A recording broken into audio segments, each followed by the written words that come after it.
onda ćete mi sada reći, pa nedavno si imala Australa na testu. Jesam, ali ne ovakvog kakvog danas imam. Prošli put smo testirali full hibrida, a danas idemo vidjeti kako vozi Renault Austral mild hibrid.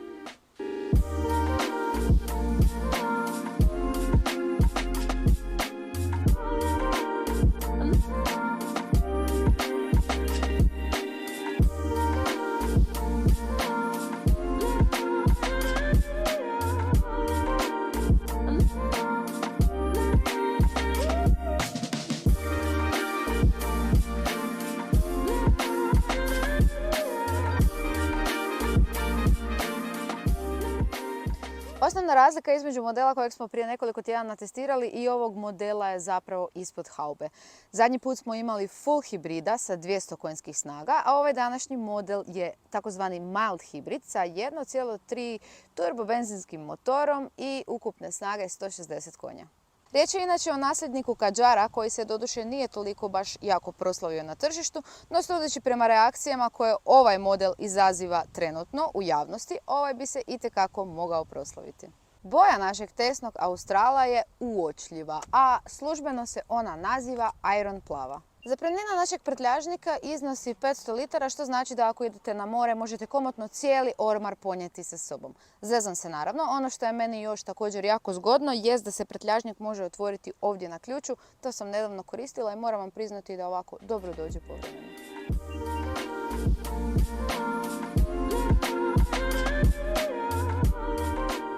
Da budem još malo preciznije, zapremnina može biti 575 litara i to tako što ćete ovu stražnju klupu lagano povući prema naprijed. Ovaj naš testni Austral stigao nam je u takozvanoj tehno opremi koju možete prepoznati po ovim zanimljivim sivim detaljima koji se nalaze ovdje na ovim divnim sjedalima, ali i ovdje na kokpitu. Inače ovaj dizajn na kokpitu meni se osobno baš sviđa, nekako mi podiže cijelu priču u automobilu iznutra. Ono zbog čega je Austral jako pogodan za nešto duže putovanja je i velika količina pretinaca koji se nalaze ovdje sprijeda. Imamo ove klasične jako velike u vratima, imamo ovaj standardni pretinac tu ispred suvozača, ali imamo i ovaj središnji dio gdje se nalaze ovdje dva cup holdera. Onda ovaj pomični dio koji možete pomaknuti tako da tu imate jedan pretinac i ovdje stisnete tipkicu i tu još imate jedan pretinac. Sve u svemu jako puno pretinaca. Ovo je jedan mali cool skriveni retrovizor preko kojeg možete dodatno špijati djecu koja se voze iza i koje su zločesta u automobilu. A zapravo je to pretinac za naočale. Ono što moram istaknuti i što mi se posebno sviđa kod ovog automobila jest da se ovdje kraj tipke za paljenje i gašenje automobila nalazi tipka za paljenje i gašenje dosadne funkcije start-stop. Tako da ju ne trebate sumanuto tražiti po autu kad sjednete unutra, nego vam je odmah tu priručno.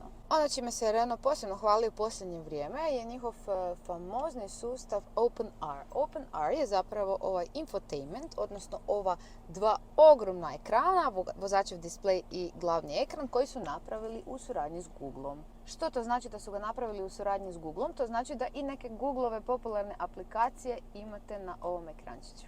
Sjajna mu je i navigacija, a pošto je povezana sa Googleom, onda Google točno zna gdje su koji radovi u Zagrebu, tako da ćete točno znati koja je cesta zatvorena, koja je prohodna, a preko koje ne možete voziti.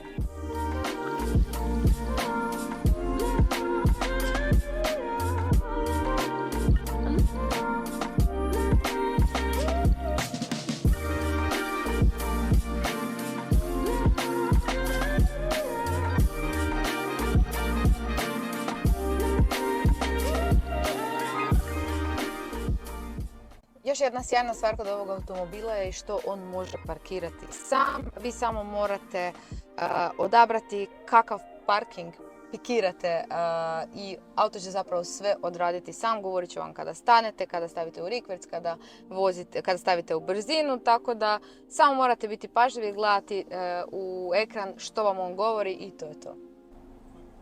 Ajmo sad konačno na vožnju.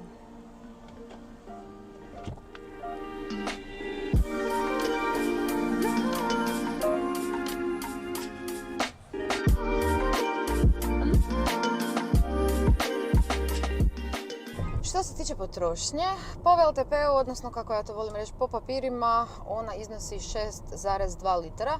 Meni je prosječna potrošnja nešto više na ovom testu bila i iznosi 7,2 litara trenutno. S obzirom da je riječ o velikom automobilu, s obzirom da je riječ zapravo o SUV-u, to i nije toliko velika potrošnja.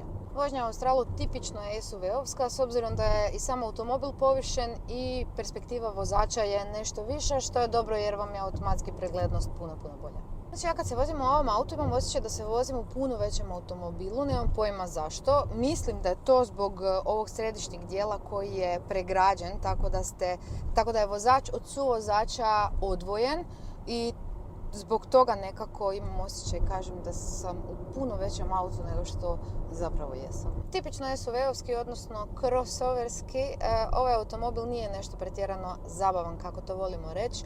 U zavojima se naginje više nego full hibrid. Zašto? Zato jer je full hibrid imao 4Control sustav, odnosno sustav upravljanja sa sva 4 kotača.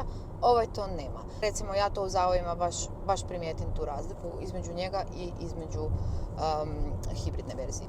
Nije zabavan, nije jurilica, ali ovaj automobil nije niti predviđen da to bude. Ovo je obiteljski automobil koji ima puno sigurnosnih značajki. Ovo je sjajan auto za putovanja. Meni je recimo Austral izuzetno udoban i jako dobar na putovanjima. Ja sam išla s njim na duži put jedan i oduševio me na tom putovanju. Znači ima puno pretinaca, to smo spomenuli, ima veliki prtljažnik, sve će vam stati unutra, ima mjesta i za veće putnike i za one manje putnike, tako da iz te perspektive, to jest ajmo reći ovako, iz perspektive nekoga ko puno putuje, mene, mislim da je ovaj automobil jedan od boljih što se toga tiče.